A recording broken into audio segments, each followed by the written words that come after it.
Hello everyone, to our final turn with Silent Hill 1. I am going to go to the load screen right here, and what we're doing right now is we are going for the UFO ending. So we've done the 4 proper endings, but there is a 5th secret joke ending. It's a joke ending that was carried over to many of the Silent Hill sequels, the UFO ending, in which, we'll see what happens. We'll see. So to get the UFO ending, you first have to beat the game. Does not let you do this your first time through the game. Most of the Silent Hills are that way.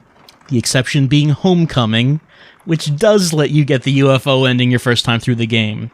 That's the ending I got when I played through that. That's a mistake. You should not let the player do that on the first time. We have to do it on the second time in Silent Hill 1. So we are going to start up a next Fear game, which we haven't done yet. This is the next Fear game after beating the game on the good ending. I'm going to load this up. Now, this version of the game, Next Fear, it's going to be on hard mode. I was playing on normal, but this will be on hard, so things will be a bit more difficult.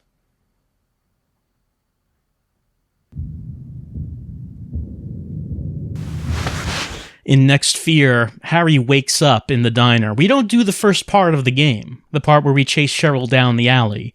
We just wake up here. What happened?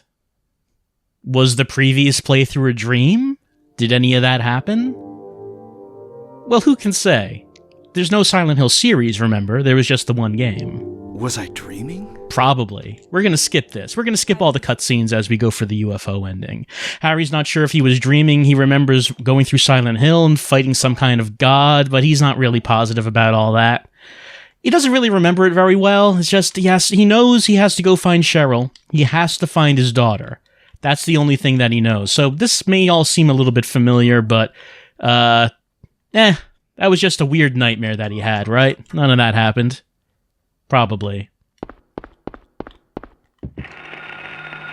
Can't skip this cutscene, though. What's that? Huh. Radio. What's going on with that radio?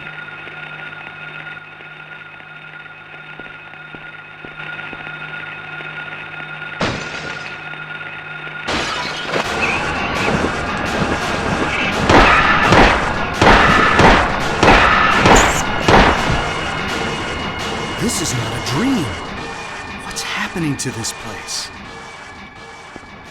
Well, Harry's not sure of anything, but he knows he needs to take this pocket radio. Okay, let's head on out. Alright, so what's different about this run-through, this UFO run-through, than our first run? Well, there is a very important item that we're going to need to get. Where could Cheryl have gone? We're going to check that alley again. Actually, no, we're not. We are not going back to that alley. Where we are going is to the convenience store. We were there previously. Oh, let me get some bullets. I'm thinking, am I going to use more ammo this time around? Enemies will take more ammo, but I'm probably actually going to run around enemies a lot more than I did on the first time. Probably.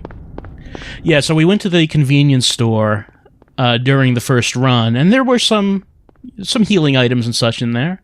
Nothing really important or anything.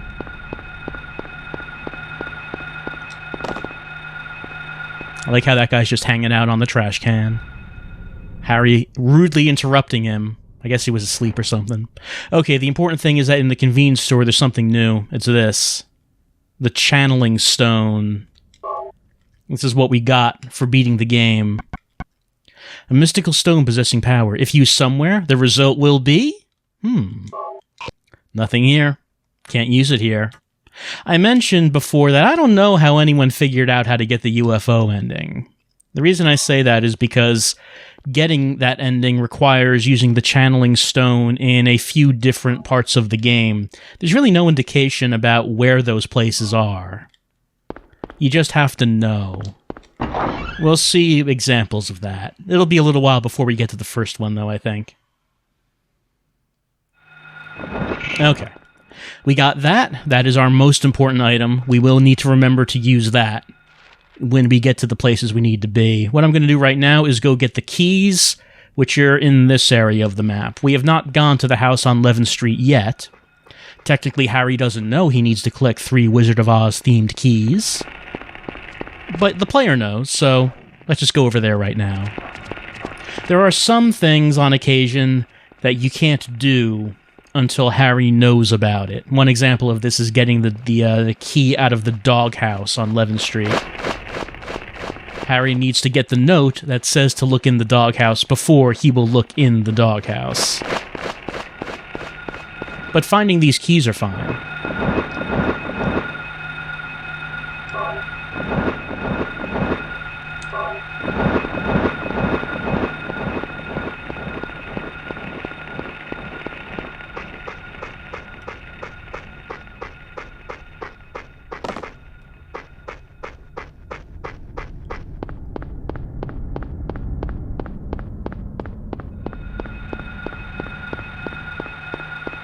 Look at this guy walking. I just like the idea that when Harry's not around, they just land and just waddle around on their little legs. I don't think they can attack you when they're walking, because the way they attack you is they do their double stomp onto your head. If they're standing there, they can't do nothing.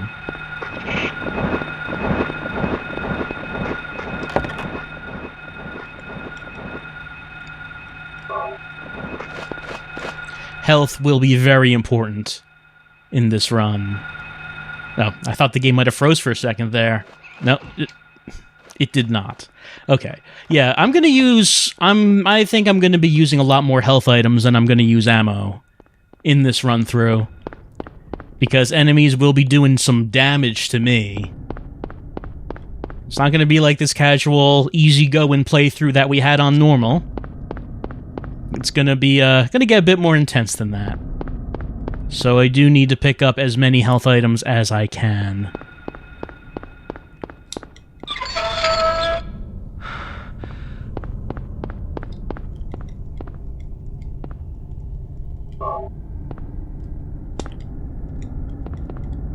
As for why I'm doing a complete run-through instead of just, I don't know, cutting to the parts where I use the channeling stone, I guess I'm going to consider this to be our victory lap for Silent Hill. It was a game that I've thought about LPing time and again here and there, but never did it because, hey, everyone has both played this game and LP'd this game. Both things.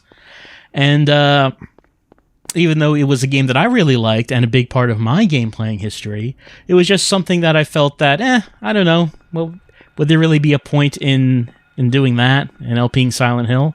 But I decided to do it for, of course, the 10th anniversary. And I thought that this turned out well. I thought this went well. I thought I had a good time playing it. I think you had a good time watching it. Like I said in the monthly update video, whoops. I feel that this game holds up very well. Like among PlayStation 1 games of that era, I think that this holds up remarkably well. And someone playing this for the first time now might have some difficulty due to the old-timey survival horror controls, but I think that is the main thing someone would have to adapt to. If you have no problem with that, then I think you'll have no problem adapting to this game in general. And I really like just like the structure of the town. Like, if you think about polygonal towns and cities from this era, it's all kind of unrealistic and flat. Silent Hill is a very well-realized, realistic town, I think. There's a lot of detail to it. Okay, one thing we have to point out here. In the house on Levin Street, there was a locked door the first time we went through it. It's not locked now. This is one of our New Game Plus rewards. And we come in here with this room with some nice Japanese-style decorations. And what do we have here? We got a katana. We can't take the short sword, but we can take the long one. Traditional single-edged Japanese blade. Okay, it's our new melee weapon. Let's try it out. Get in position, and... So this one is a bit different from other melee weapons, in that we move forward, we lunge when we use the katana. That makes it actually a lot better than most melee weapons, and it's fast. It's a lot faster than something like the hammer. So I'm probably going to be using this a lot during this playthrough. during the times when I actually do kill enemies.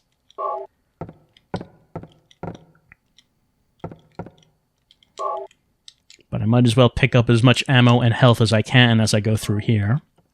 Alright, let's open this up.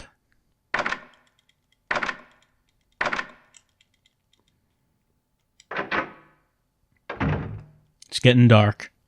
So when I talk about a well-realized town, one thing I want to use as a comparison is a game I played somewhat recently. That was Omicron, the Nomad Soul. So that game had you walking around a sci-fi city, not a realistic one, so it's not a one-to-one comparison. But that was a kind of an open-world city, and it was made about the same time as this, I guess. It was released on systems a generation after Silent Hill 1, but it was made about during the same period of time. And you look at the city in that game, everything is so flat and undetailed in comparison to just how good and recognizable this looks as a town. Like, if you go back and look at what the streets and buildings in Omicron look like, it was very much something that represented video games of that time. You didn't expect realistic environments. You did not expect really detailed environments. Having very flat, undetailed environments that just sort of were supposed to represent a building or a room, and it didn't need to really look like anything. You just kind of accepted that this is what a video game room looked like, right? And Silent Hill really went that extra mile in, I would say, lovingly rendering a small American town. Especially when you think of this generation and you think about this time period and what this sort of content would have looked like. And it's not really something I think that comes up a lot when people talk about Silent Hill, because they talk about the horror aspects of it. And of course, the Silent Hill came up with a lot of horror aspects that have been used in many video games since then. I said before that I think Silent Hill 1 is basically the quintessential horror game. Let's see, I need to go this way first. Oh, let's try the katana.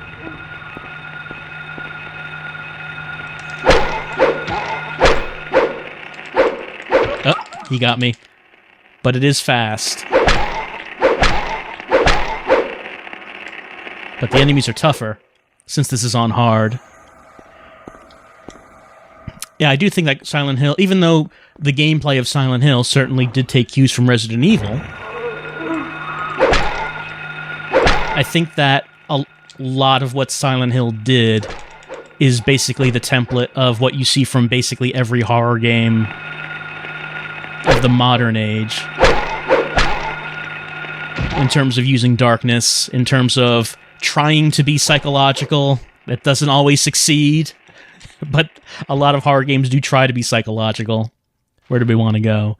I want to go upstairs. But I think that usually what doesn't get talked about is just how good the environments in Silent Hill are. Just being a realistic depiction of a small American town, considering the hardware limitations that they were working with. Yeah, the lab is where I want to go first of all.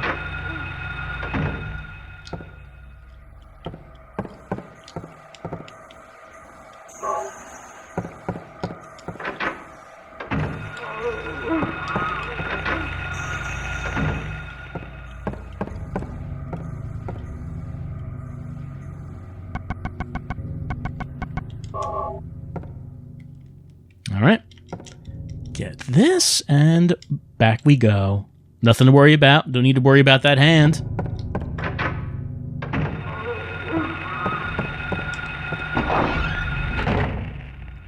Back downstairs is where we want to go.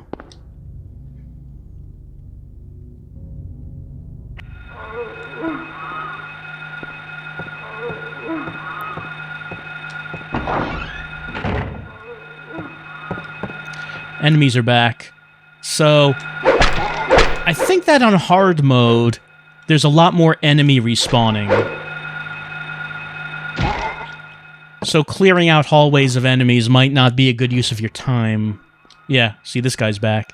Enemies, at least in this courtyard, didn't respawn on our first time through. Oh, why wasn't I attacking there?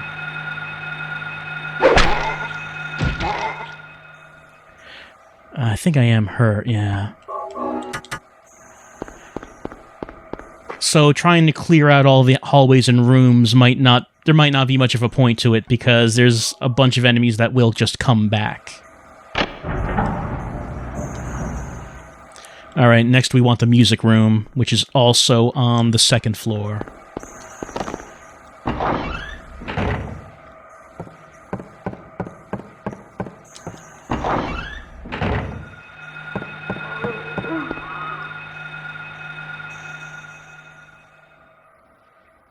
Just to sum up what I was talking about realistic environments, the more realistic you can make the environment, the more of a sense of a real place you can create. And if you can do that, that does give you more of the potential to create a better horror experience. You think about something like PT. It seems like a big part of the horror that people felt from PT was just how well rendered that little hallway was. People were quite amazed at how realistic it seemed, and if you're able to create that feeling, then you can start to mess around with people's minds. Let's see, let me remind myself. White key on left, white key on right, black key over right, white key next to right, black key over left is what I think that was. Over here. Get over here on this. Check the piano, which was, what, this? Then above. Then next. Then here. Yeah, that's it.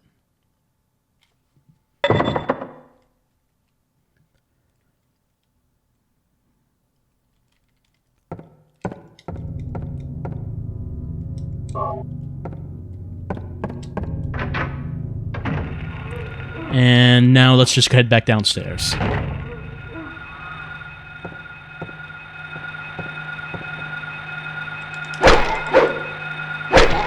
Like how fast that comes out. Just whips out.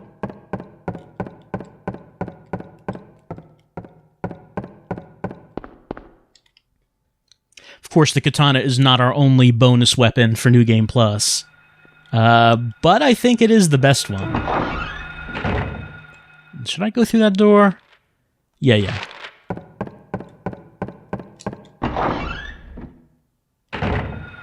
See? He's back again. Just gonna run past him since we have such a large open area. Okay, now we need to go down to the basement.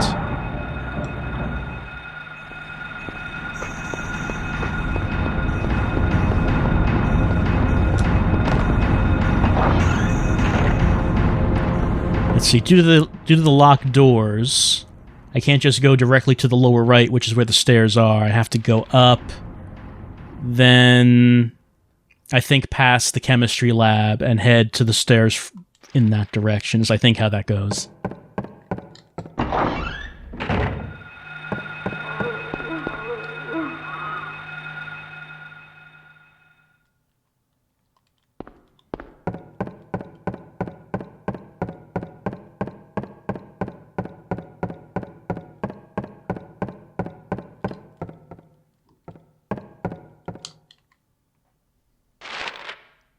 That's not where I wanted to go at all, is it? I could go to the No, nothing in the locker room right now. That's right. Went in the wrong direction. Nothing in the locker room until we get to the dark locker room. The only thing in the normal locker room is a cat, but we don't need to talk to that cat. I mean, technically we're doing the cat a favor by not letting it out of the locker, since all that happens is it dies. Better for the cat if we just leave it in there.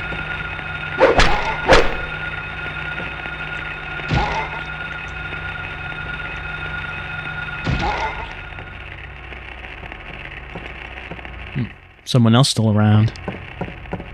No? I didn't see anyone.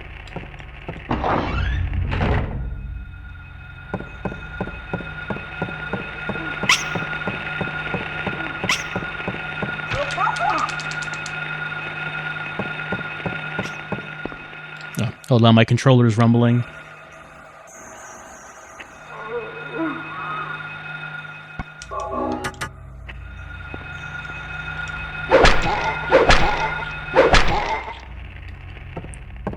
Yeah, down into the basement from here.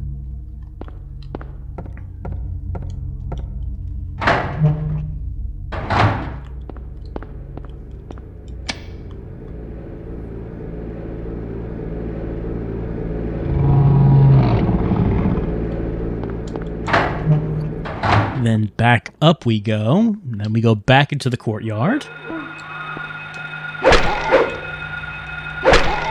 Oh. He grabbed me even though I was slashing.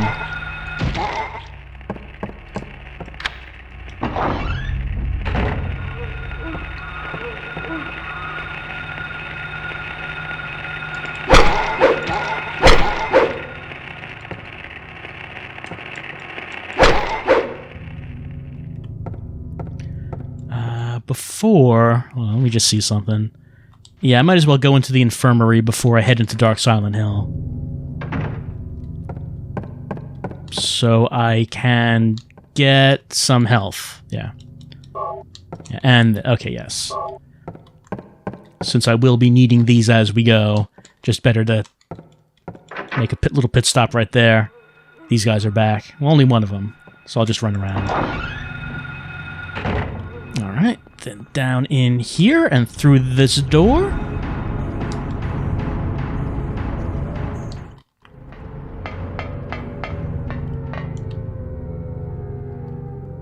And out we go.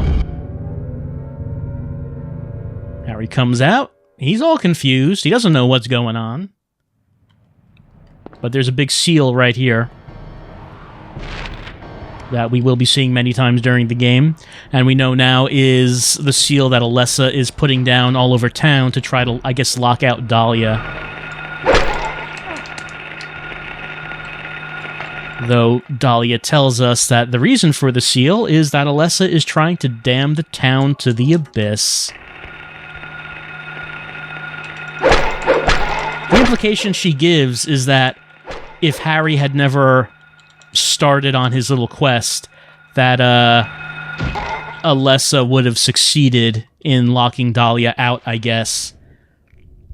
Let's see, what do we need to do? Okay, so there's no, there are no puzzles or main objectives, really. Now we just have to figure out how to get to the basement so we can fight Big Boy. We'll need this rubber ball, first of all.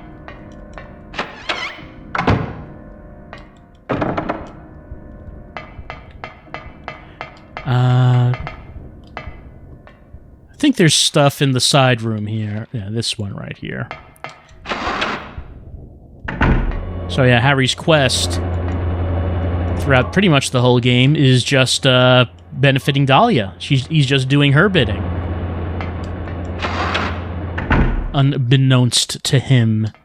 What's in that one?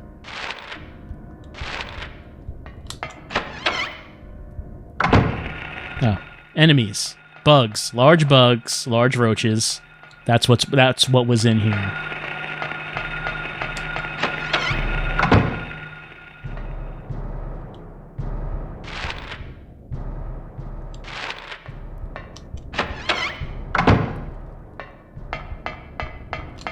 Don't forget my key card.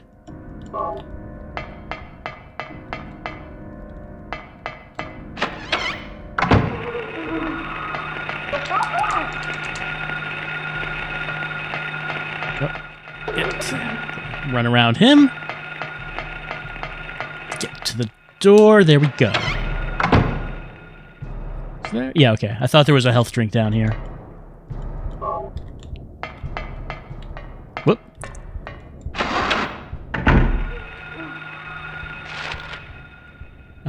Okay. We're by the Dark Infirmary. Let's head in there.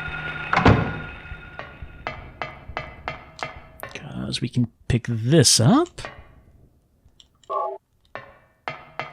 And this.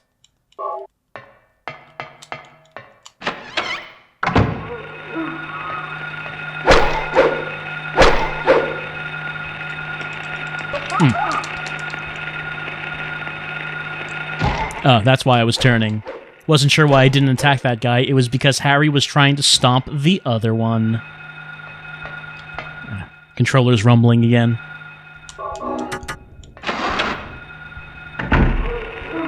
Do I need to be... Actually, yeah, let's go in here. Because... Whoop, that guy got me from behind.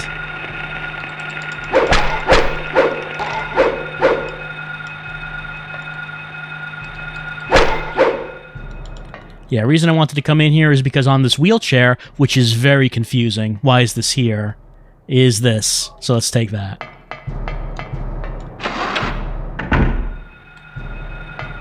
Oh. Should I... Yeah, unlock that while I'm here.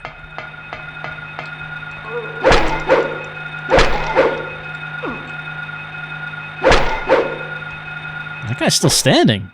He took a lot. And my controller's rumbling again. So you can see how many health drinks I'm using. I'm like constantly using health at this point. I could just use the gun and try to stay away, but...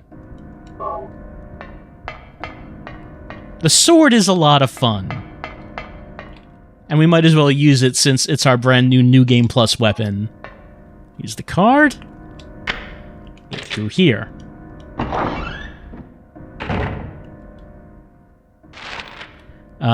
Right. Bathrooms here. Here's where we get the shotgun.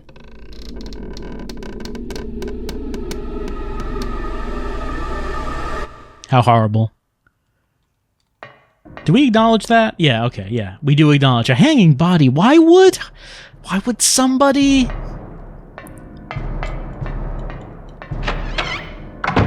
Other restroom is the teleporter room.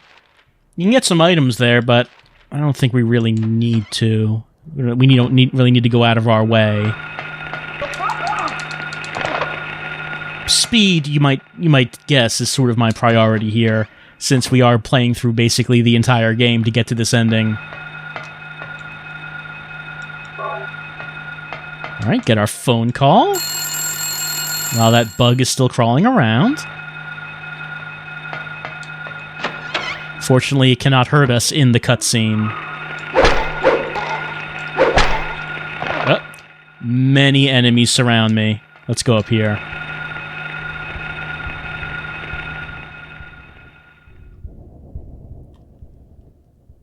Another health drink is needed. Alright, where are we going now? I do have the rubber balls, so let me go up to the roof. So, maybe I should bring up at this point... Hey, remember this? This is like kind of the thing that we are doing this run for, that we need to use the channeling stone in certain locations to make this UFO ending happen. Where we need to use it? Well, we haven't used it yet. We have now arrived in the first location where we will use the stone, and that is the roof of the school.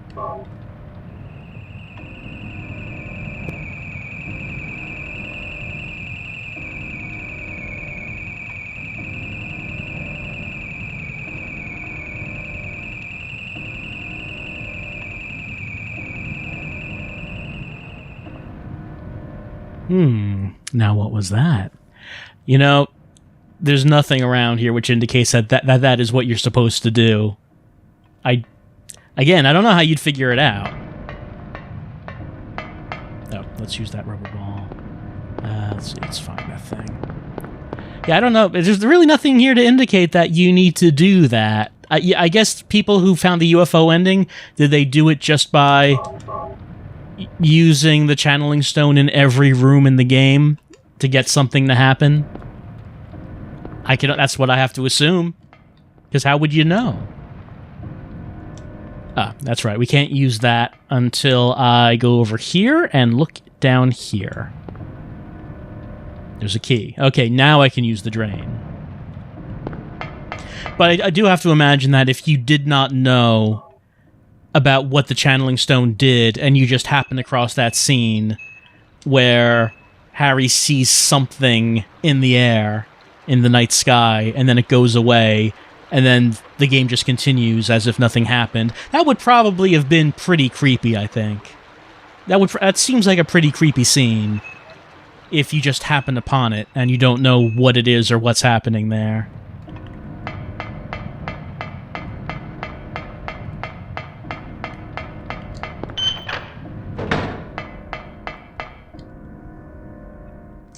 Alright, what I want to do is head back to the courtyard so I can get that key.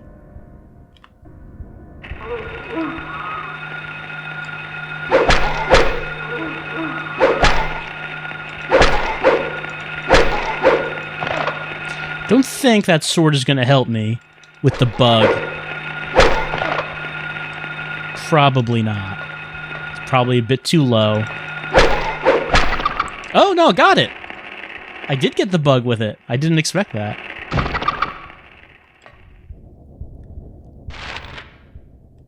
Through here.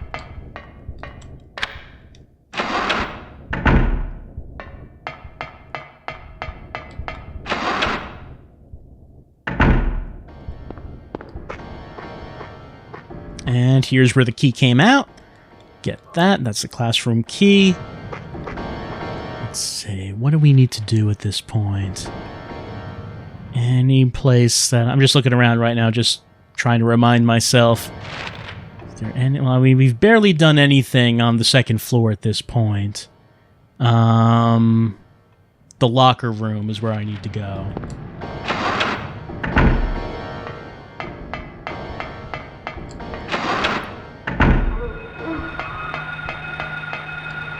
Because I do have a classroom key. What I do not have is the library reserve key, which is what we would get in the locker room. Oh, hold on. Make sure I get that.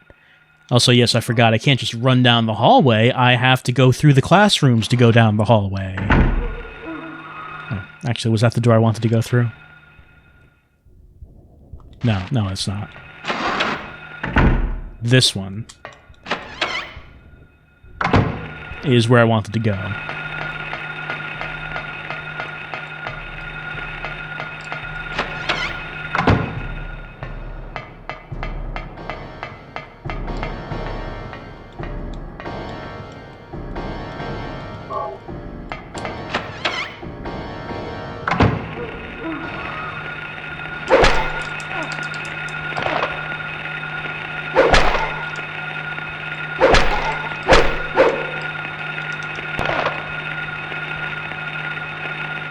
Oh, red already.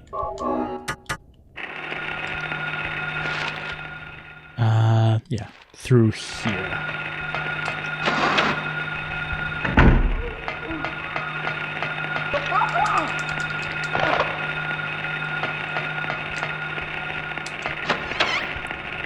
And in here, we got the creepy locker making noises. There was a cat in the light world. Here, there's just a whole lot of blood. It's blood. And over here, this is this man popping out. How you doing? Giving you a big scare. You're very scared now. Body's slumped over. He has a key. We're going to pick it up. There we go. We got the library reserve key. Alright, so the hallway door next to us is going to be locked, so we have to go back the way we came. Because that is, that's the way this game works. Oh, I ran right into him. Probably want to top up my health. Yeah, I do.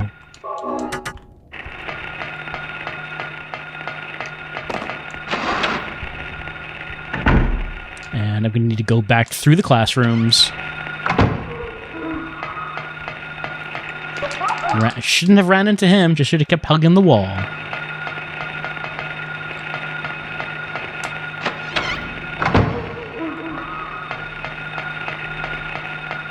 There are a lot of enemies now. Pretty sure there are more than when I was playing on normal. And they're tougher, they're aggressive. They do seem to do more damage. And like we've already seen, enemies will respawn when you go in and out of hallways and rooms.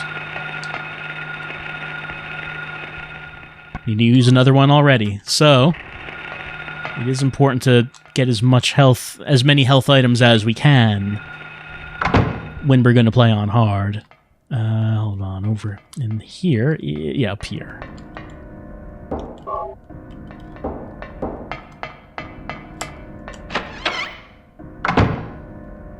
Takes us through the library. Anything here? Yep, some bullets. I haven't really used the gun. I have the shotgun already, so don't know how much I'm actually going to use the handgun. Maybe there was no reason to get these boxes of bullets, but I have them just in case. All right. Yeah, gonna need to take the classrooms, I'm sure. Oh, no, that goes back here. I unlocked the door, which was locked before. We want to go through here. Yeah, okay, that's the one I needed the classroom key for. Run into him.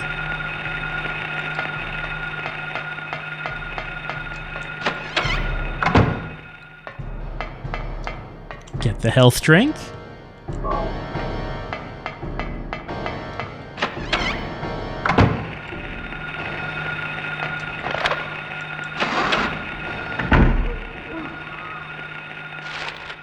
And let's see. Oh, yeah. The stairs are just actually back here, aren't they? Yeah, they are.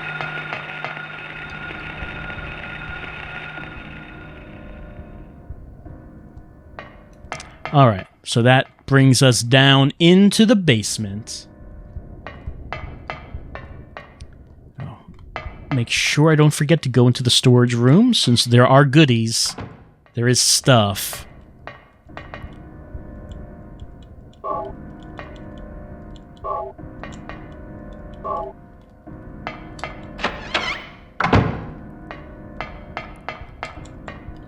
Do I remember this bit?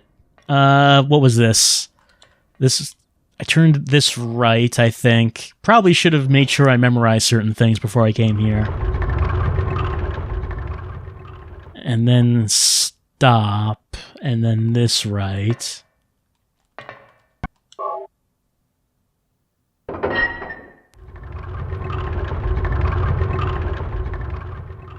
And then this right again.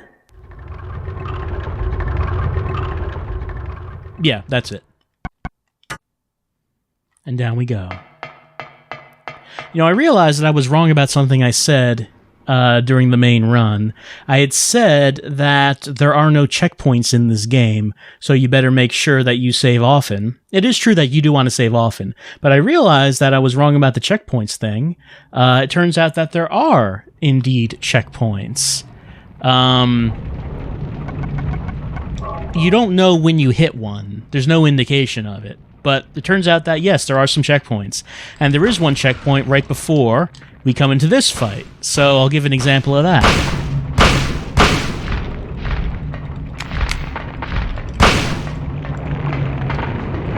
Because we didn't see what happens when you lose to Big Boy here. We didn't see what happens. So, like, now that his mouth is open, he's going to come at me with it.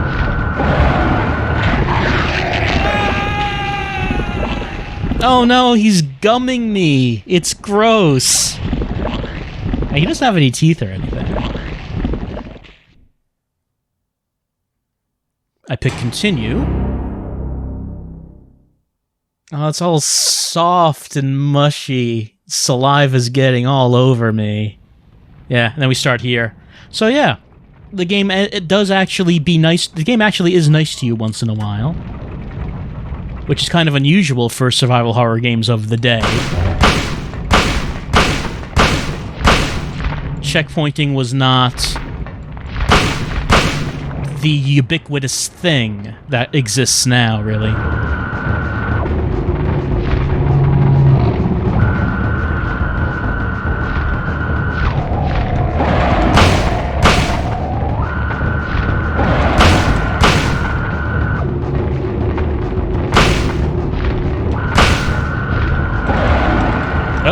Had to reload.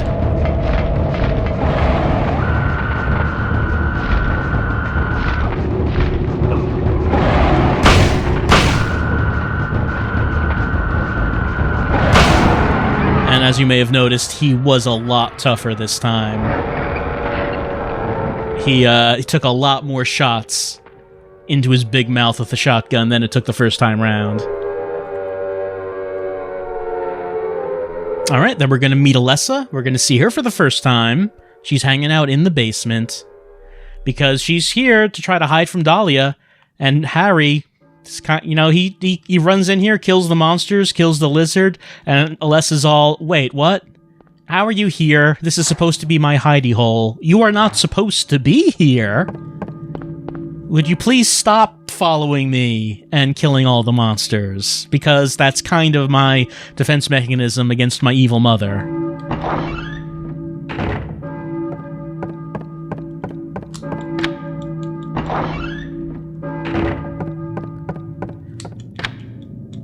Then we leave the school and we head on out to the church because the church bell is ringing. We'll have to go through Kay Gordon's house first, of course. Let me just hit the school bus so I can pick up a couple of health drinks there.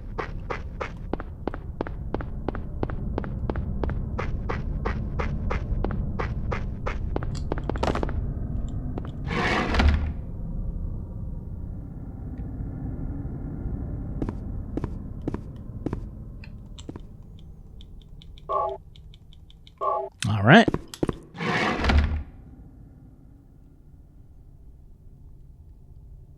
And as we go to the church, this is where we are going to be able to make a choice for another one of our New Game Plus weapons. Let me just check where we are. Yeah, that's right.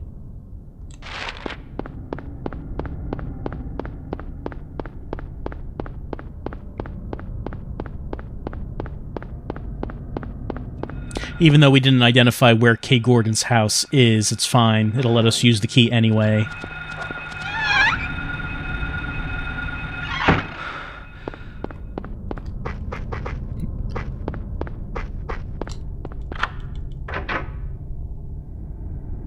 No swords here waiting for us, unfortunately. Just some loose handgun ammo Kay Gordon left lying around, as you do. As you do.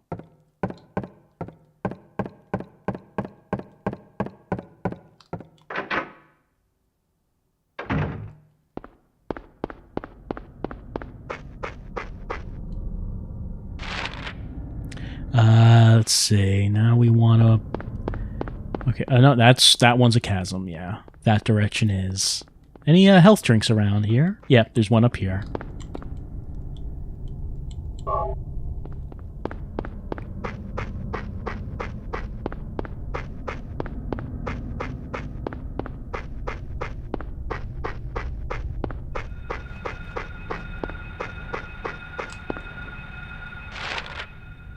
And we want to go up and around this block and through an alley, which is going to take us up by cut-right chainsaws. Did I just run by a health drink? I just ran by a health drink that was just sitting out here in broad daylight. Someone just left it lying there, saying, I don't need this health drink. Maybe there's some unfortunate soul out there who does. I'm just going to leave it here. Whoever needs it, it's there.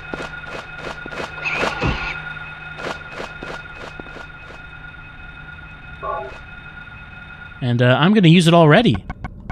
There we go, it's drunk.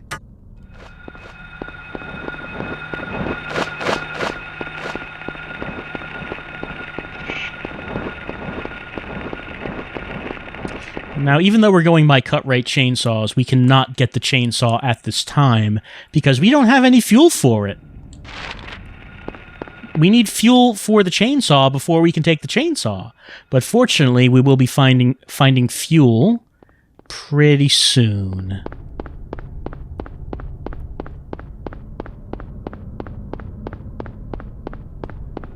But here is the church for right now. So let's go on inside, say hi to Dahlia, and she's going to tell us about gyromancy and the Flaros, and all those good things she likes to talk about.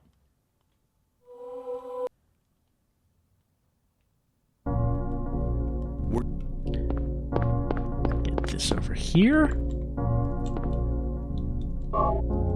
Wonder where Dahlia goes when she leaves these scenes. Does she just like sitting around drinking tea or something, waiting for Harry to get to the next location? What does she do? What's she doing behind the scenes? I guess Alessa is just waiting around in whatever hidey hole she has at the moment. But Dahlia, you would think, is actively doing something.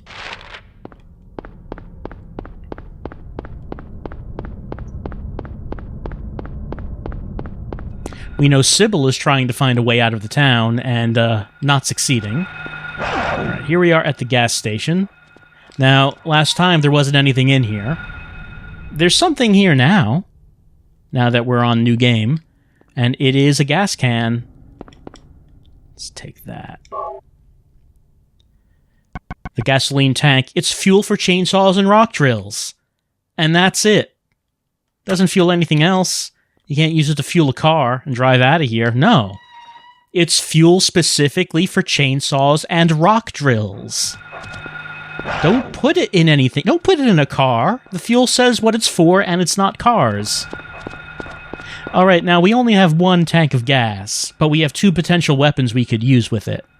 The chainsaw or the rock drill. I'm going to use the chainsaw because one big difference between the two of them is with the rock drill, you have to stand still while you're using it, but the chainsaw, you can move around. You have mobility when you're using the chainsaw. So, okay, yeah, I'm right there. So, I am going to choose that one. There's a chainsaw, no gasoline, can't use it. Oh, but we do. We have a dog, and we also have a chainsaw. I'm going to use it here. Use the gasoline. Got the chainsaw. Got hit by a dog. Alright, well, I'm going to use a health drink, but also the dog's presence is handy because we can see what the chainsaw does. It's a power tool for cutting down trees. Highly deadly. Let's try it out.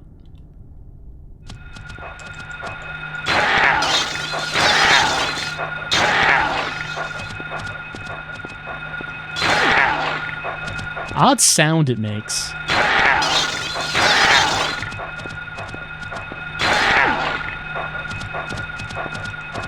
Just chasing this dog, swinging the chainsaw. My controller is rumbling constantly when this is on, but my health is doing okay. Okay, so, yeah, that's what it does. We can walk forward with it. We can swing it. Do a big swing.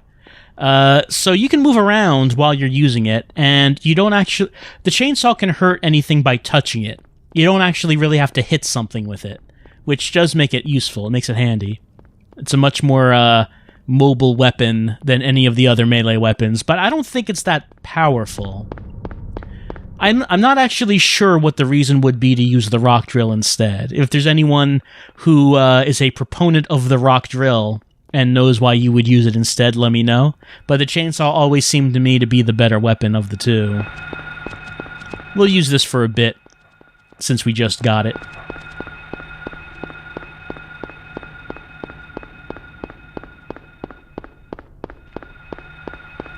Let me just hang around here, get some stuff. First aid kit and shotgun shells.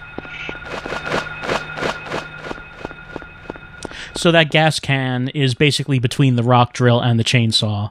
The chainsaw was at that shop, and the rock drill is right here. If I wanted to come here and use the gas can instead of getting the chainsaw.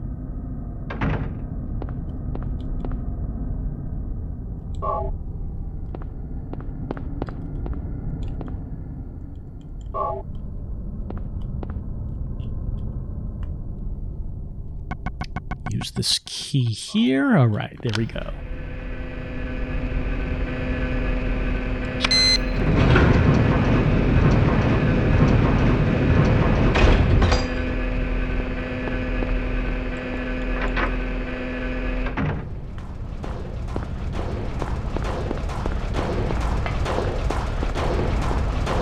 We're not going to go to the police station this time since, well, we don't need to.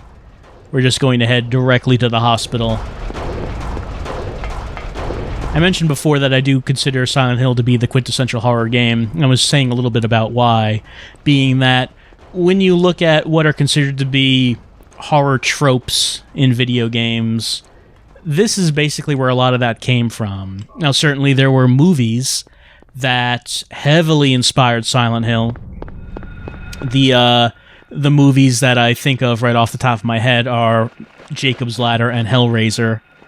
Those are two movies in which just kind of oozing all over Silent Hill. Of course, there is a little bit of Twin Peaks influence as well, you can see.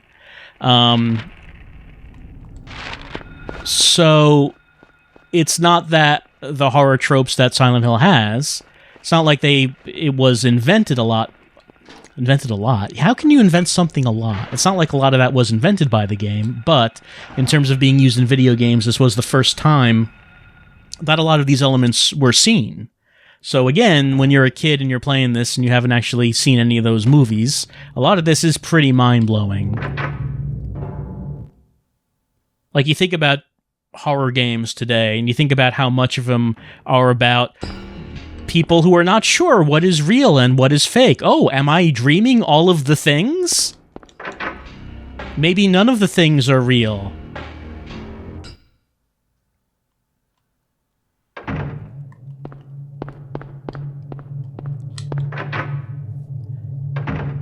Or the transformation from one world into another world. An evil, weird, unexplained world. Or the heavy use of darkness.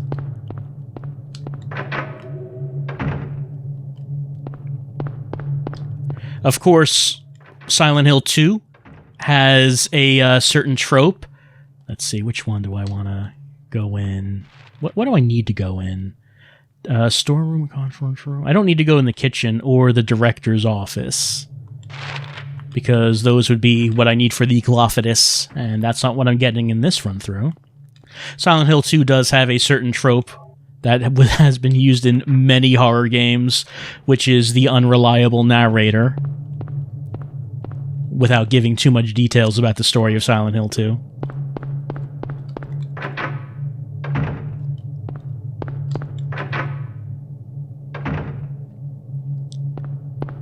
I think I can just go into the basement here.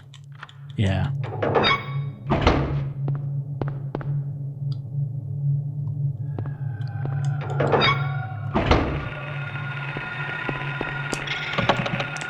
Let's see, I need to turn on the generator. Which door was that behind?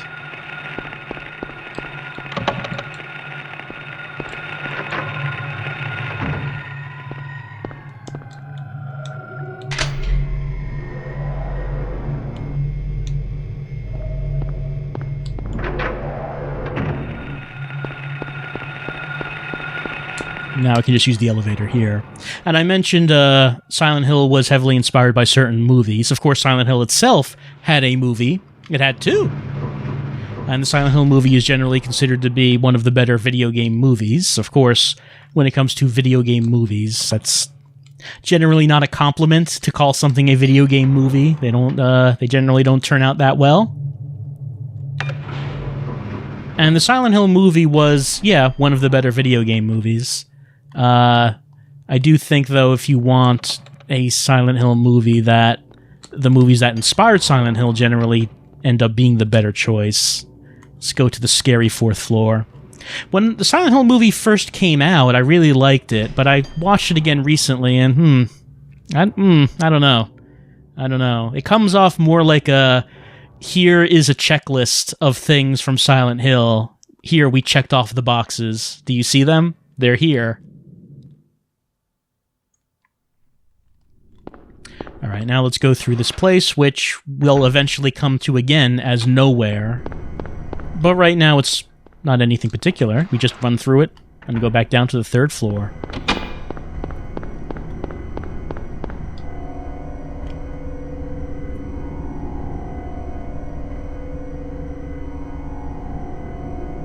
Of course, even though I'm describing the, let's see, do I need to go? Yeah, I should go here.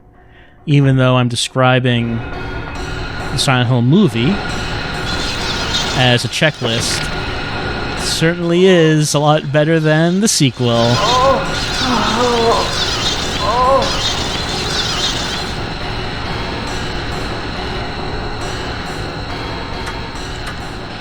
The sequel is a real example of I have no idea what they thought they were doing with this.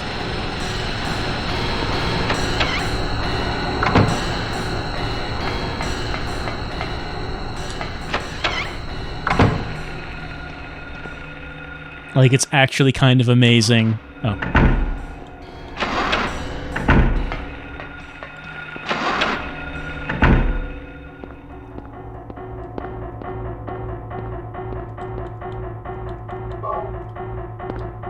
Yeah, blood pack. That's what I need from here.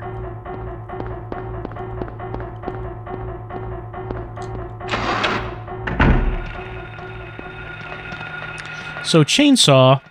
Again, pretty good because we can walk backwards.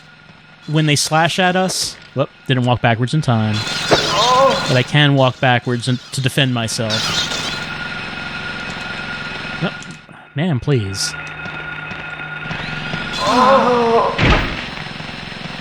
Let me just see how much damage I took. Okay, I took some. So, the second Silent Hill movie was based heavily on Silent Hill 3, which is kind of odd. And I guess they wanted to go with the direct sequel approach instead of just doing Silent Hill 2. Okay, yeah, get this. I think this is the only plate on this floor. I might be wrong about that, but I'll leave the third floor and go back down. Unlock that while I'm here. And I'm pretty sure that the director of the first Silent Hill movie, Christoph Gans, did say that the reason that they were doing a Silent Hill movie was because what they really wanted to do was Silent Hill 2, but they felt they needed to do the first one to establish the groundwork before you got to 2. Speaking of 2, we can skip the second floor for right now and go down to 1. But it's funny because then he just, I guess, never got to make a Silent Hill 2 movie. And then the actual sequel that was made was based on 3. When I say based, I mean based very loosely. I mean, the main character is basically the character from Silent Hill 3. Kinda nothing else is.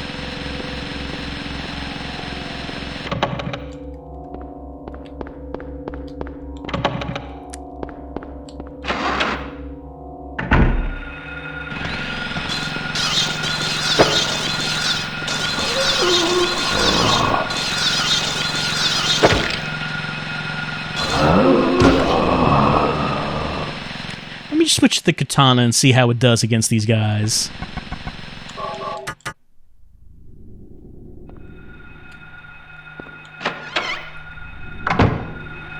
I don't need to go here yet. This is where...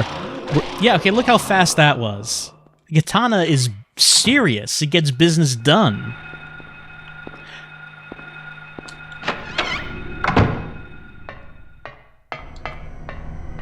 Nothing in here, yeah.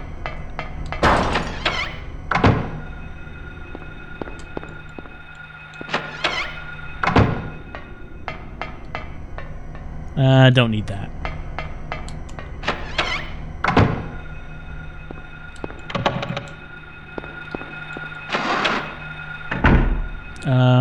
Kitchen, don't need this. Come on.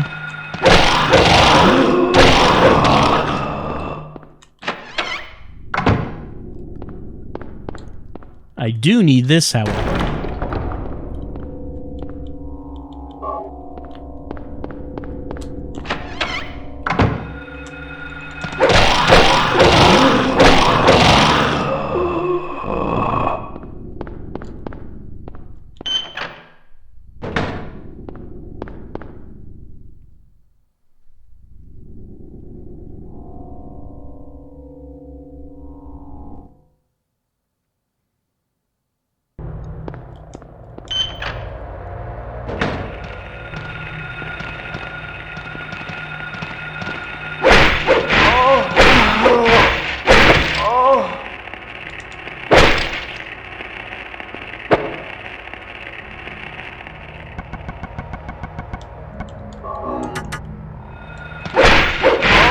an essential problem with making a Silent Hill movie is that the tone of it and the pace of it comes off very differently in a game than it does in a movie. Like, when you think about Silent Hill, the games, generally what you'll think about is that I don't need the emergency hammer, so I can leave that there. It's that you think of it as kind of like slow-paced, atmospheric stories, right?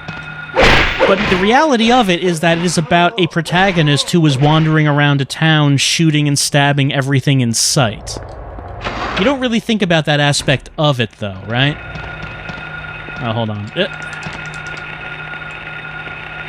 Do I need to be in here? No, actually, there's nothing in here. There's a health drink, but...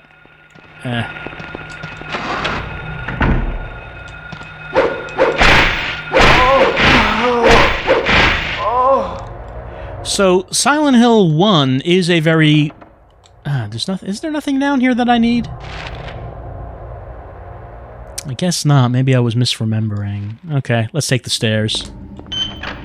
Silent Hill 1 is a pretty accurate representation of what you would get when you take the games and make a direct movie out of them. And that is that you get this sort of roller coaster-paced movie with characters running away and shooting monsters and such. Not that much shooting. There is some. Granted, I don't think Rose ever bashes a monster to death with a pipe. So they did avoid, like, the melee combat aspect of Silent Hill when they made the movie. So there is that. Though maybe they... I kind of, like, would have liked to have seen that. I kind of would have liked to have seen Rose taking a metal pipe and just bashing something to death with it.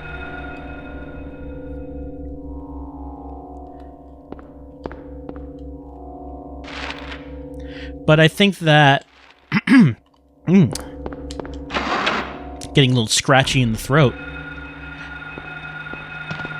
I think that when you see the pacing of the game put into movie form, it kind of stands out that the Silent Hill games really are about running from place to place, killing monsters, isn't it? Even if you don't think about it.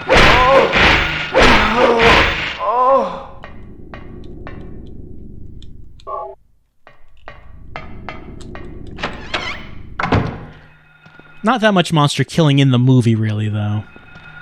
Just a little bit. A lot of running away from monsters.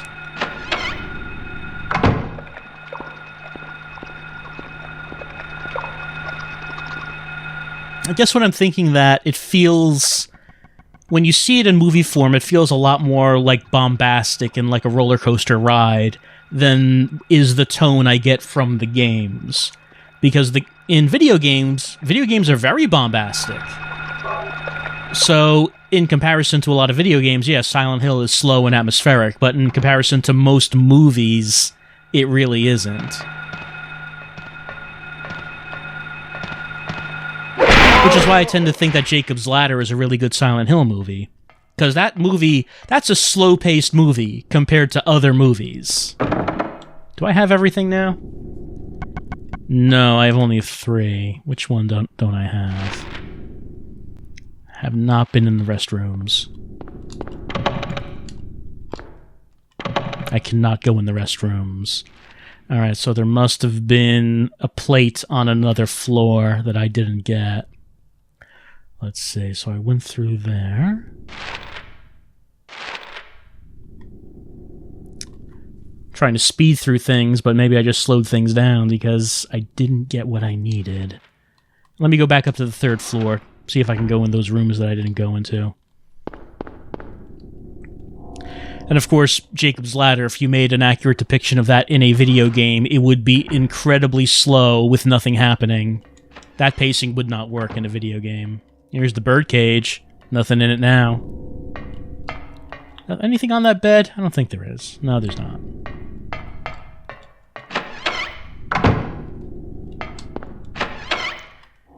And if you made like a Hellraiser video game that had the same events in the game as in the movie, I think people would just probably complain, asking, why can't you fight the Cenobites? I mean, obviously you should be able to fight them, right?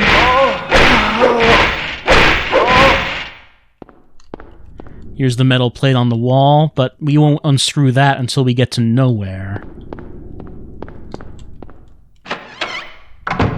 Okay, so I went through those. Let's try the restrooms.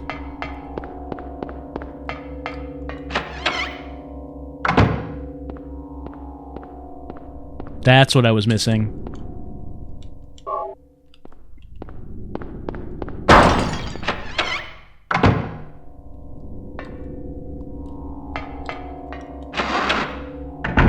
Alright, now let's go back down to the second floor.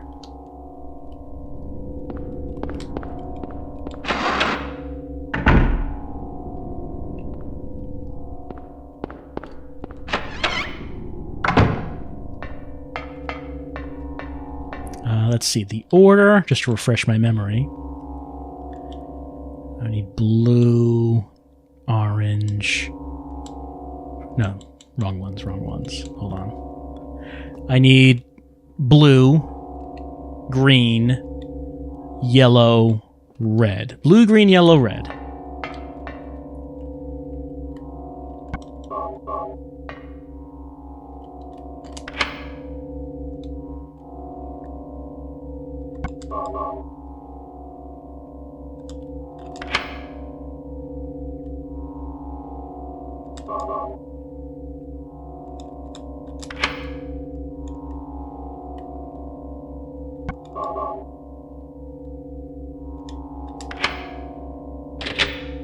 By the way, you may have seen the channeling stone in the inventory and wondered, are we going to use that again?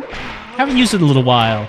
Well, the thing is that we, when we're in the Dark Hospital, we never actually have exposure to the sky. So we can't actually show the channeling stone to the sky and see some UFOs. Just don't have the perspective to do it.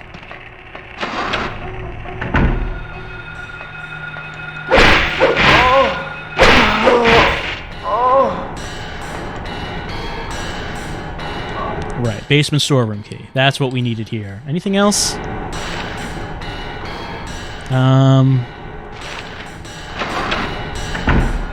What do I have here? I have the lighter. Do I have...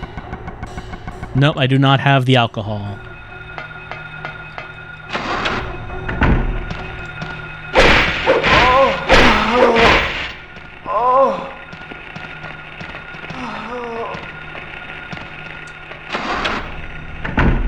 There's the alcohol. Let me get that.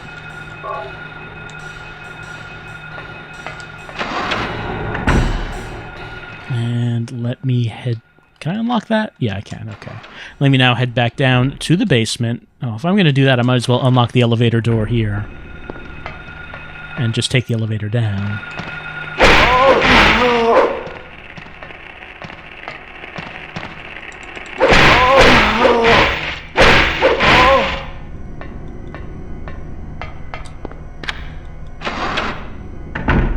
I like how Harry Mason, normal, everyday man, is such an expert with the katana. Just swinging that around like he's a master.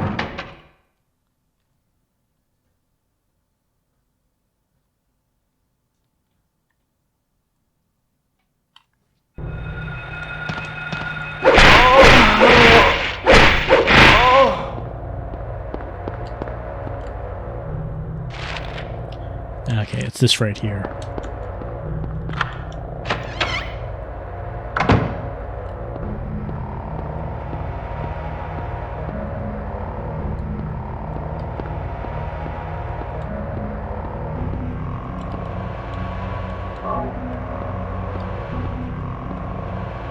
Though I should mention that even though the constant thing in Silent Hill is that there's a lot of fighting, there's a lot of shooting, cutting, and bludgeoning monsters. I think about PT, and there wasn't any of that. You were completely helpless in that. Now, Silent Hills apparently was not going to play like PT. But it's interesting that well, that was the playable teaser for the game, for Silent Hills. And it was a game in which all you could do was walk around and observe. You had no power at all.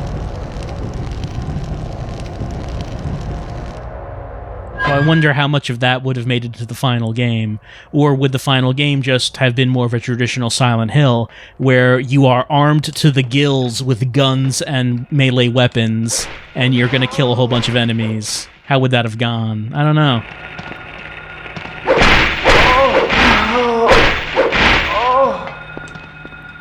If you make a new Silent Hill, do you make one in the tone and gameplay style of the older games, or do you try to make something that's more realistic? How is that going to go? Let me run down here.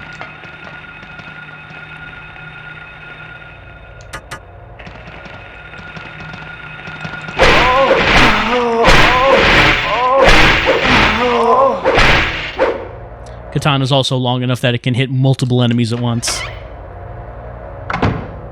There's this. What's this? We don't know what this is, but it's Alessa. Let's get that examination room key. And I think we can just leave.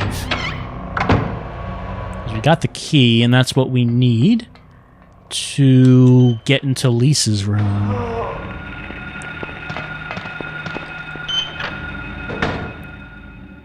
Would a realistic Silent Hill, a slower, more methodical one where you really can't fight anything, would that be popular? Or would people want a Silent Hill where you are fighting monsters?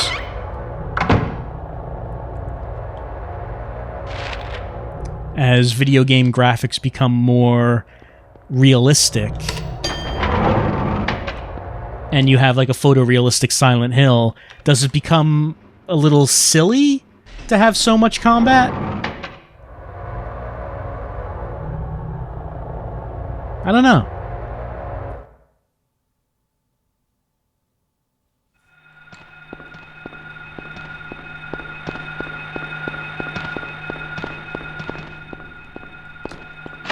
But what I do know is that we have completed the hospital. Here's Lisa. We're going to skip by her cutscene. And then we're going to talk to Dahlia, and we're going to skip by her cutscene.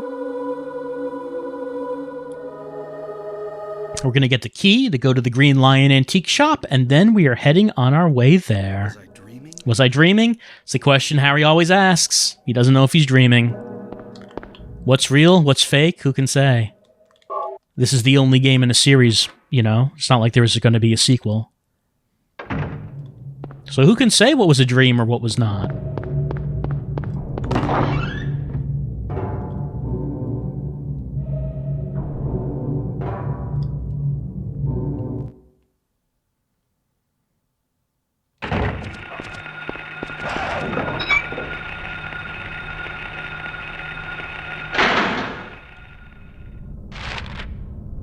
All right, yep. Antique shop is where we're going.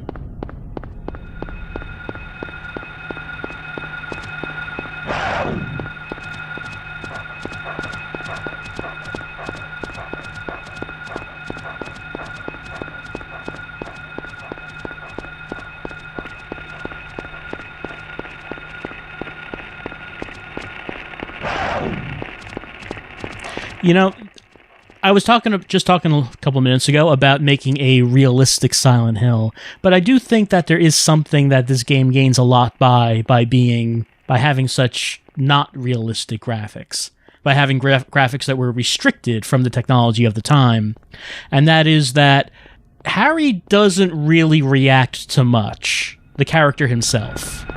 Like, when he's being attacked by monsters, he doesn't really exhibit much in the way of voice acting or emotions or anything like that. You get some in the cutscenes, but the actual gameplay itself, you don't really get any of that. And I think that that's actually pretty effective in that your reactions have to be mapped onto Harry, you know? Harry is not telling you how you should be feeling about any of this. You don't know what the character thinks.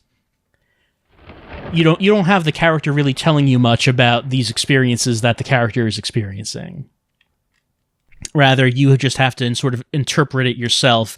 But that doesn't really work with more realistic graphics. You know, if you have a photoreal game, you need to have Harry with accurate human reactions. You need to have him telling you how you should feel about all this stuff that's happening. Let's get transported. And I think that's just an advantage that older games have just in general, in terms of being strange and being creepy, in that there's a lot more that can be just left to the player's imagination. Whereas in a more modern, more realistic-looking game, that is kind of not there anymore. It's kind of taken away. There's not much that's left to the imagination in a game that looks like reality.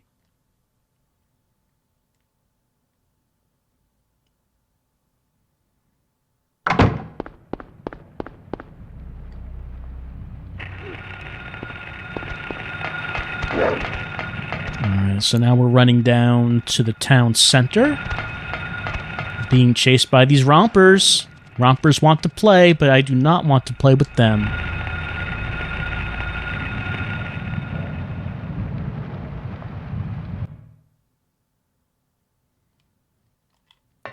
Town center. Gonna get a message from Cheryl. You kind of wonder where Cheryl is when she's doing this. She looks like that she's having problems, but where is she exactly? Well, I mean, technically she's already... Cheryl! She transformed back into Alessa. You know, the girl we're chasing, who we know as Alessa, is Cheryl. So, what was that image that we just saw?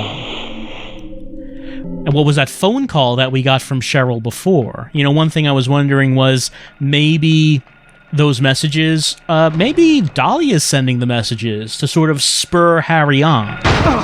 Because Dahlia is the one who wants Harry to find Cheryl, find Alessa. Alessa actually doesn't want Harry to be coming after her because...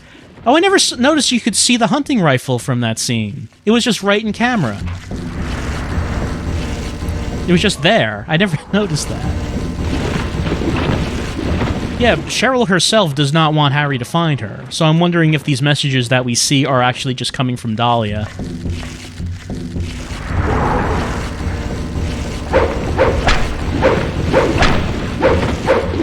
I can get that on the slash coming down, but not on up, I think. Ugh, getting poisoned.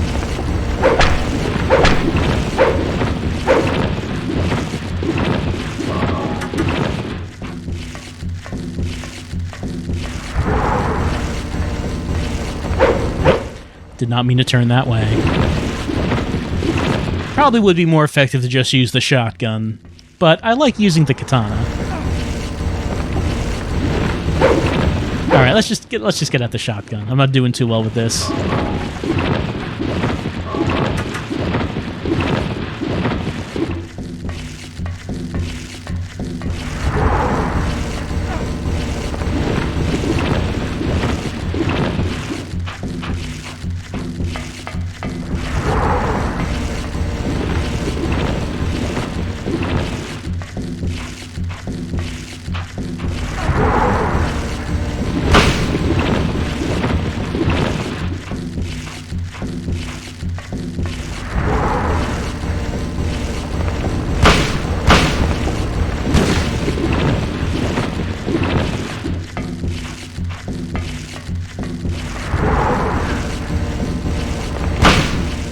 There we go. Let me check my health. Could use some topping up. Not that one. This one.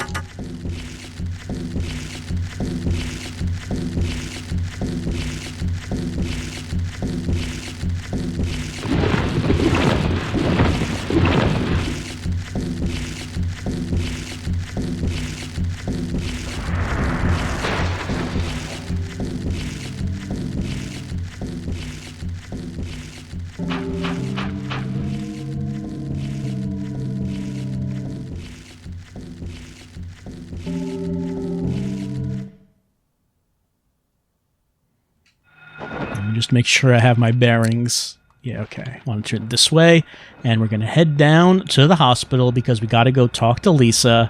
Got to find out how we can get to the lake, even though the roads are out. Lisa must know. She grew up here.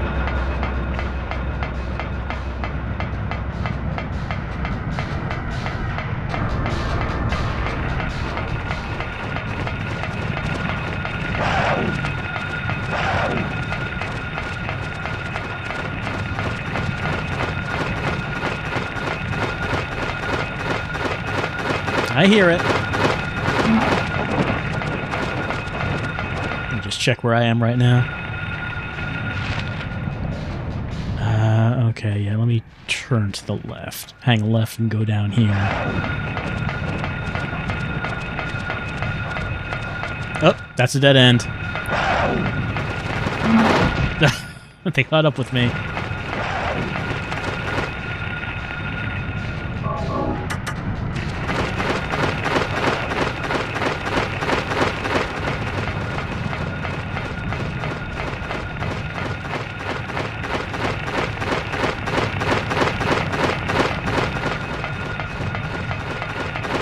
Just cats.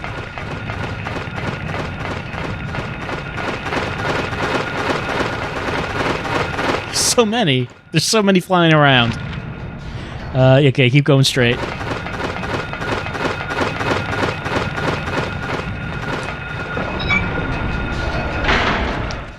Getting here, and we're gonna go talk to Lisa.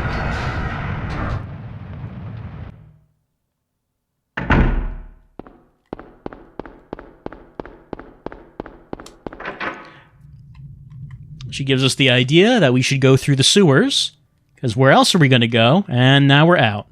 All right. Time to do something.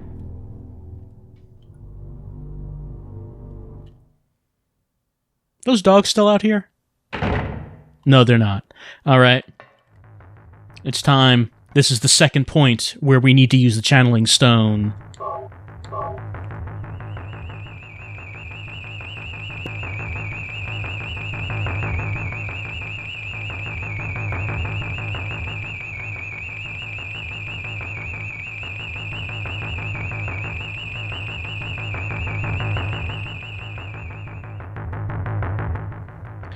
The music track playing here makes that extra ominous. I really like the music here. It's the only place where this plays, I think. There's not much to it. It just is that little sound that we're hearing. That dun dun dun dun dun dun dun makes things sound menacing, building up as we go up the stairs of the post office to the roof. And of course, we face the moth. And, just vomits on me to begin this. How well does the katana do against the moth? How well does that work? Now, since we're down here, the moth is going to... You can see the moth trying to sting me. This big stinger. I can get the moth with it from here. I am slashing. But he can hit me as well. With the stinger, too. How am I doing? I'm not doing too well here.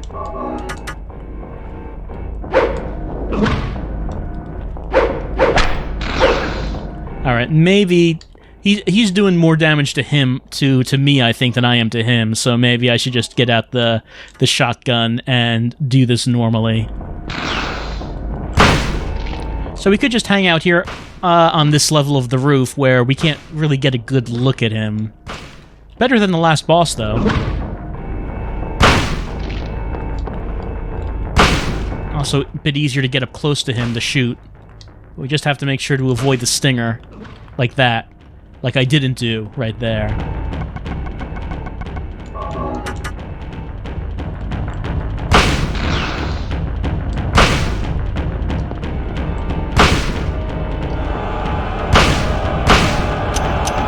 I'm out.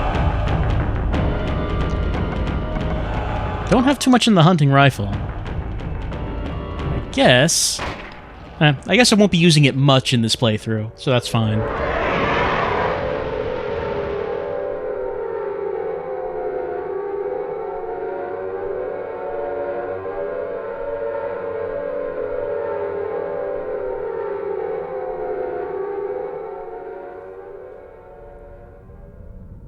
And we're back in foggy Silent Hill.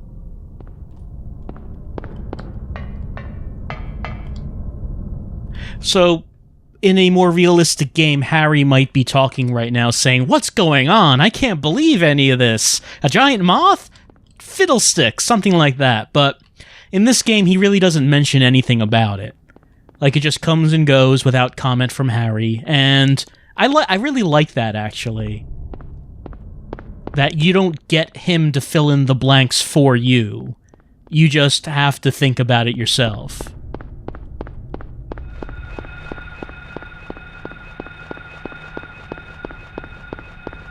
Did I go down here? Let me check this. Yeah, I was down there.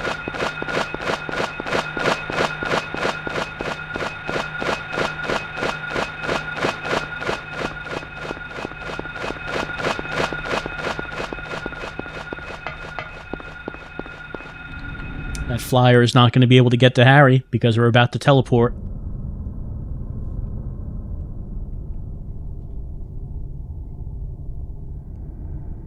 Boom, here we are. Elementary school. Waterworks by the elementary school. Let me get out my katana so we can cut the lock off. I think we have to observe the lock first before we can cut it. There we go.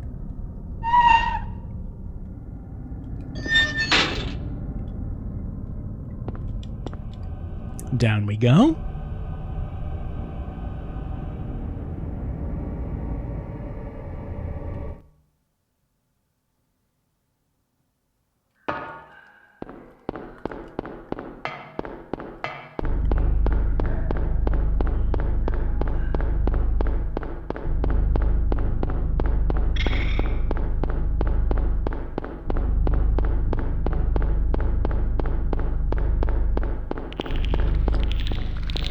Just go back here for a bit, because there are bunches of enemies coming in from the sides.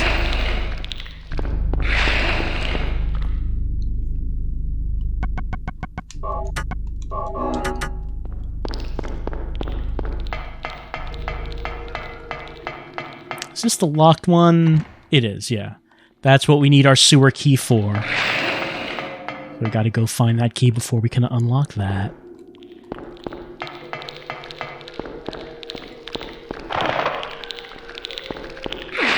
They're just coming out from everywhere.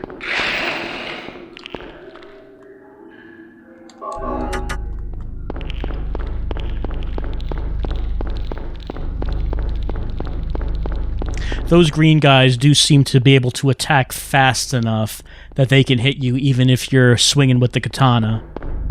Because they hit you pretty fast when you... No, this is... I'm sorry. This is where I came in, isn't it? Yeah, it is. They swing pretty fast. So, and especially if there are multiple enemies at once, you probably don't want to try using a melee weapon against them. One at a time would be fine, though. Like, let's try this guy. That worked.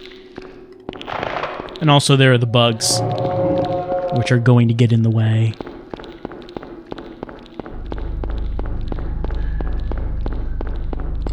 This one goes to a dead end, but we can pick up a little bit of ammo here.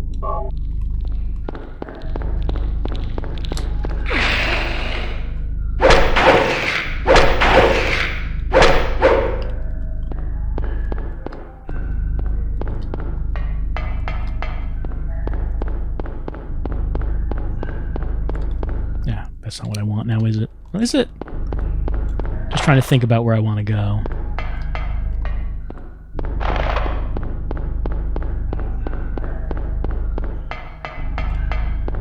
Yeah, this is the one.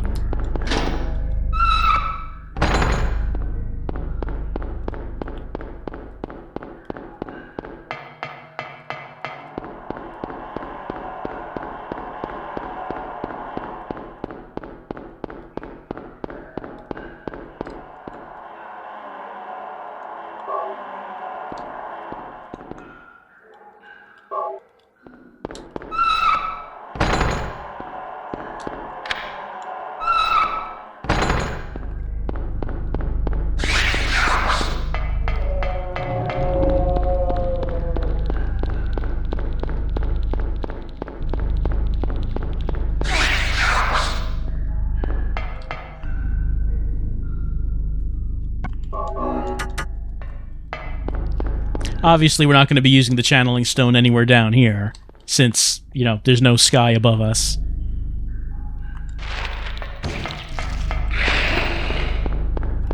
That's the dead end.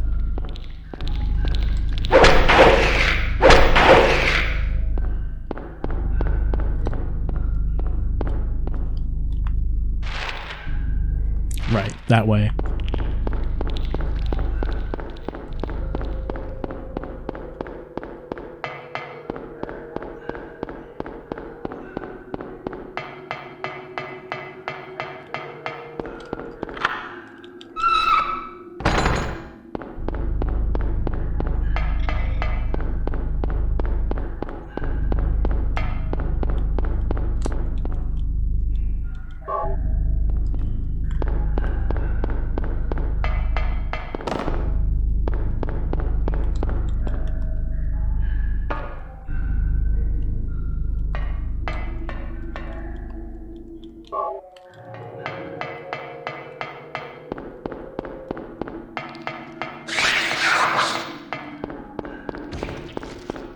Oh, that one led to a dead end as well.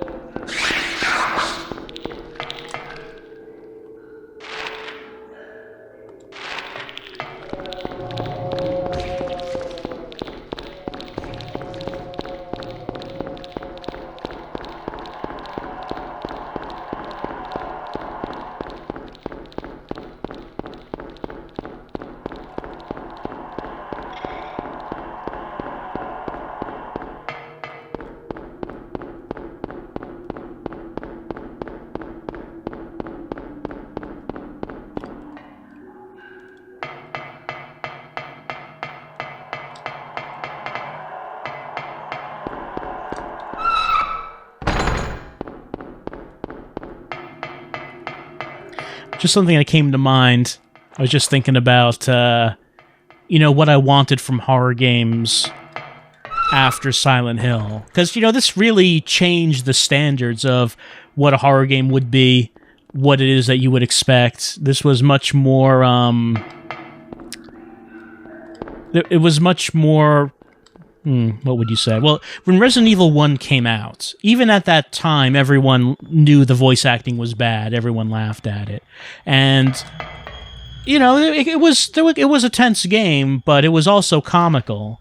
And, after this comes out, just for a lot of people like me who are, fans of horror games, that there was a certain expectation of there being this higher standards of just writing and dialogue and atmosphere, and just mood setting in a horror game.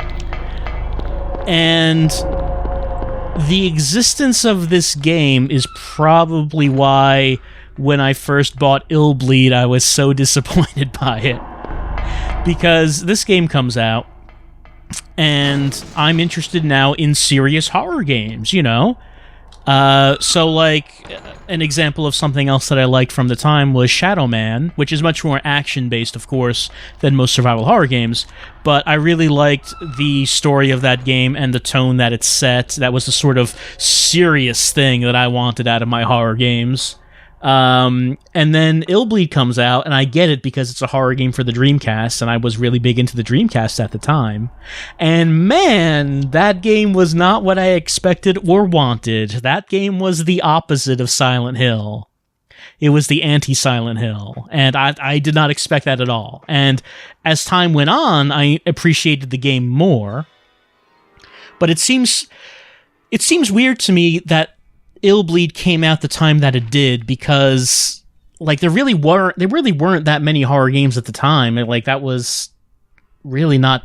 It was. I can imagine a counter horror game coming out now, a game making fun of horror, but survival horror hadn't been a thing for that long at the time that Illbleed did come out. So it was ahead of its time, let's say. Anyway, we're here. This is the side quest area, but we're not going to be doing the side quest, of course. We are going to be going down to the motel, though. We need to go. That is where we need to go. So yeah, if you're getting into my headspace, my perspective of the time in which I wanted my serious horror games, my psychological horror games that make you think about the human condition and all that, and then I get Illbleed, and I'm like,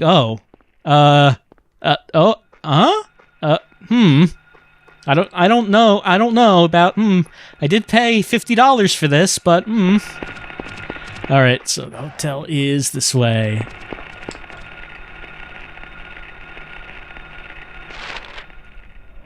Yeah. Let's see. Where's the main entrance to it? Like the entrance to the driveway. Not that. Yes. Let me look around a bit more.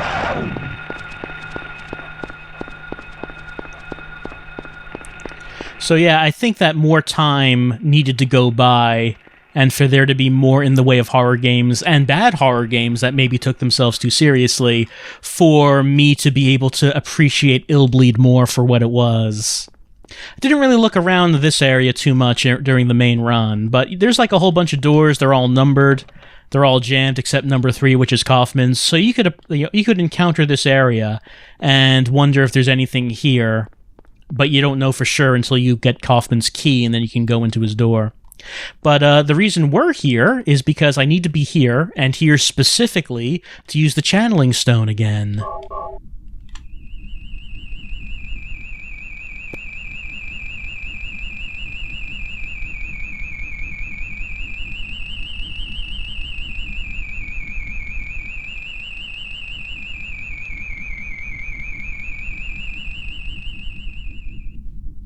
And that's number 3.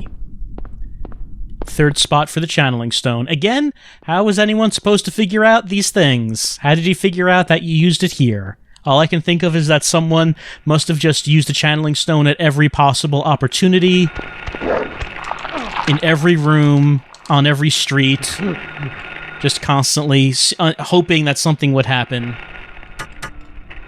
And you think about it, this is a really mysterious Easter egg, isn't it? Like, there are no hints as to what you're supposed to do. You're not told at any point that you should just use the channeling stone in areas that are exposed to the night sky. Nothing tells you that. The description of the channeling stone does not tell you that. When you get to areas where you can use it, it does not give any indication that you should use it. So, if you didn't know what the UFO ending was, and you come across this, it seems like this really mysterious thing. This really mysterious Easter egg. And you wonder, what could this be leading to? What would happen if you found all of the channeling stone locations? Let's skip this. And let's continue on, going down to the boat. And I'm sure that must have been the feeling that people had at the time. Oh, what's going to happen when I find all of the channeling stone spots? What ultra deep dark secret might Silent Hill have for us? Something horrifying, no doubt.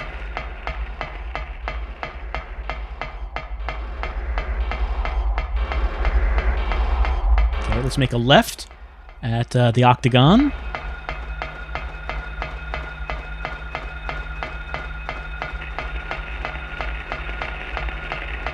That guy's walking. I haven't seen that version of that enemy walk, but he was doing it.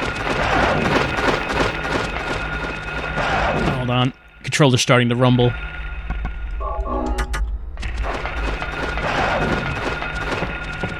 Let's get into the boat. By the way, I should mention that we're actually almost done with the UFO run. The UFO ending does not require you to go through the entire game. We're actually almost there. There's not much to go. So we get this scene with Sybil and with Dahlia. We're going to skip that. And what we're going to do is we're going to use our channeling stone again. Yes, already.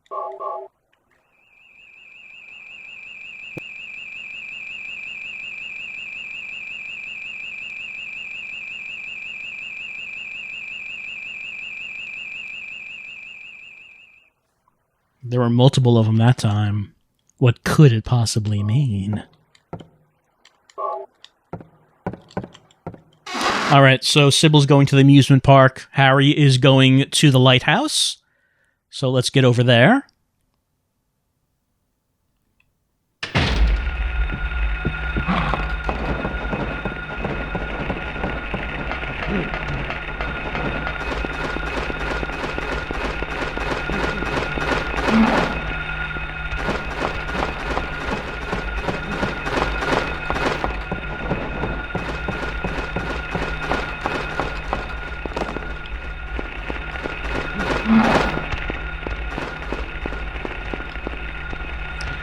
It's a pretty intense running section through the dark and all these monsters as you go through this confusing, winding area trying to find where you need to go.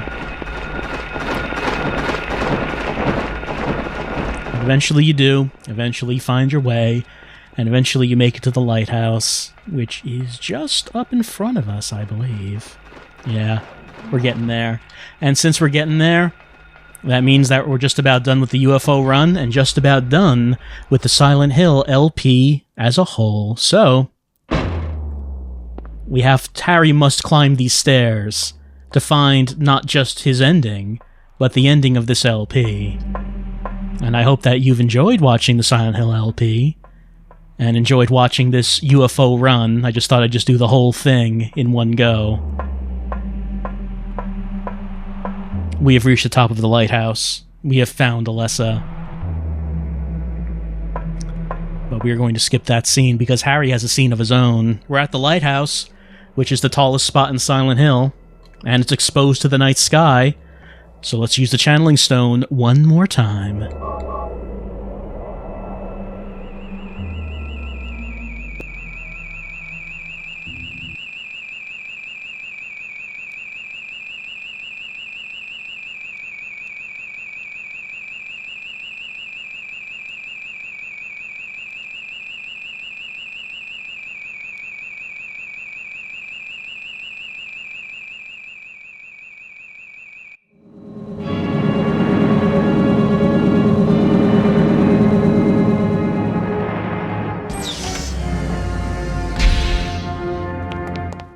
Sorry.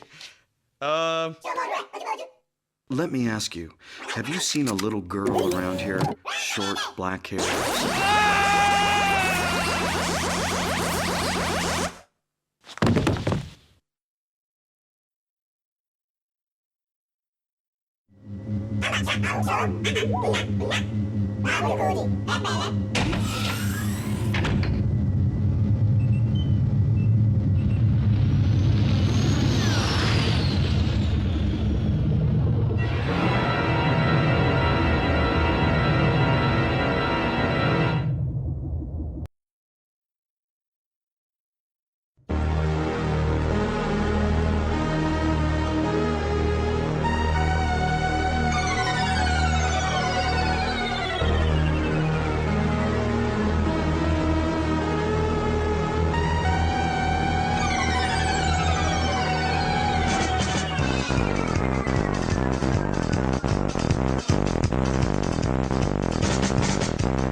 that is still a pretty good ending.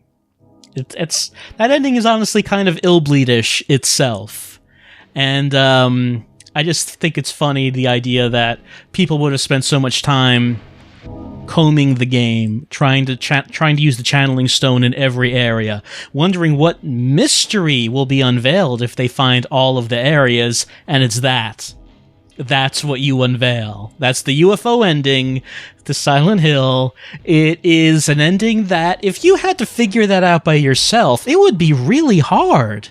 Like, you would have to spend a lot of time just constantly using that stone everywhere in the game to see if it does anything, and then finally you get all the spots, and then that happens. However, the music didn't play during the credits, so I think once again I'm just going to have to download that music and mix it in. And that's 3 credits tracks that the PS3 has not been able to play. It didn't play the Bad Endings credit track, it didn't play Bad Plus, and now it didn't play UFO. So most of the credits, it has not been able to play the music for. It's played the music for 2 out of the 5 endings. That's not good. That is not good. I'm gonna have to just get that music and put it in myself. And it is a neat thing that all of the endings have different music tracks for the credits. I think that they're all pretty good. So I think that the tone of the credits for the UFO ending really just it's a good place to leave off on. I think it's a good place to leave off. We can see that there is an additional weapon at the bottom of the screen. We got 6 items. One of them is a gun, but I think that that's it for our experience, our time with Silent Hill. I think that's a good place to leave off, getting the UFO ending. Yeah, let's save the game. And like I said, I really enjoyed doing this LP. I thought it was appropriate to do an LP of Silent Hill for the 10th anniversary, since, again, this is basically the horror game that basically almost every horror game since has taken cues from. This has sort of changed the expectations and changed what people thought a horror game could be. Like, this is basically that turning point. I know a lot of people give that credit to 2, but I generally do give that credit to 1. So I'm glad that I did this. I'm glad that I did the LP for Silent Hill 1. And as far as anything else Silent Hill related, I do kind of want... I've been thinking about maybe taking a little bit of a deeper dive into the movie. Possibly a review of that. I'm not sure. I'll have to think about that. That might take a little bit of time to look at the movie, take a look at what it was they were trying to do when they made that movie and how the product actually turned out. As far as any other Silent Hill games, I don't really have plans for that, but you never know. It could happen. It's just not something I'm thinking of right now. But a look at the Silent Hill movie could happen. As far as Silent Hill 1, you know, it's funny that it's such a well-known and influential horror game, but the only release this game ever had was the PS1 version. I mean, you could download it on the PS3 as a PS1 classic, but this never was actually released on anything else. I mean, it wasn't on the HD collection because, hey, it's a PS1 game. What are you going to do with that? Are you going to HDify this PS1 game? Probably not. Probably not.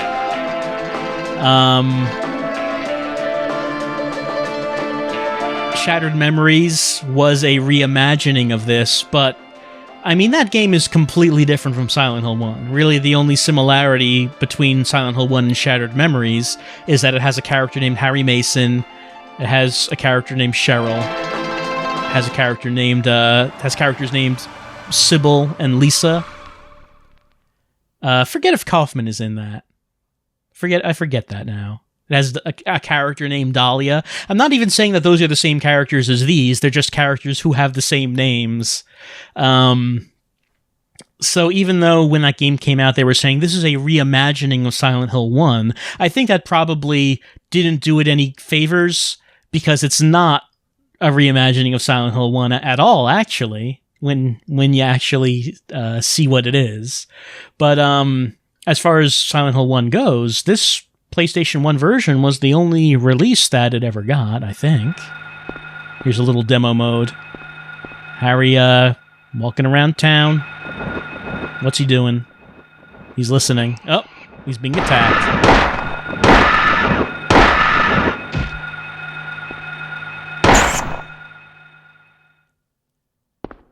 Could have just kicked it, Harry. Saved the bullet. Well, I'm not one to talk about conserving ammo, I guess. Yeah, so this was Silent Hill 1. This is one of my favorite horror games ever. You can read on what's on the side of that bus. It says Midwich Elementary School. And that's been the LP. We got all 4 endings, and then we got the UFO joke ending. And we saw most everything, I think. Like, I'm sure that there is some stuff that we didn't see a whole lot of, such as what didn't we see? Well, we didn't see what that extra gun did. I believe it's called the Hyper Blaster, if I remember right.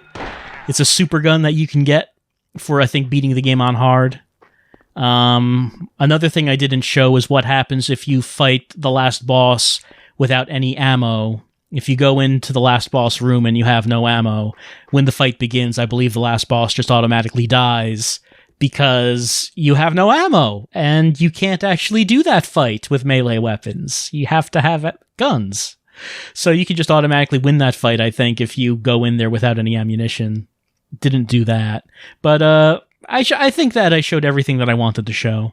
I think that this was a thorough enough playthrough for me. And again, had a good time doing it. I hope you had a good time watching it. That's been Let's Play Silent Hill 1.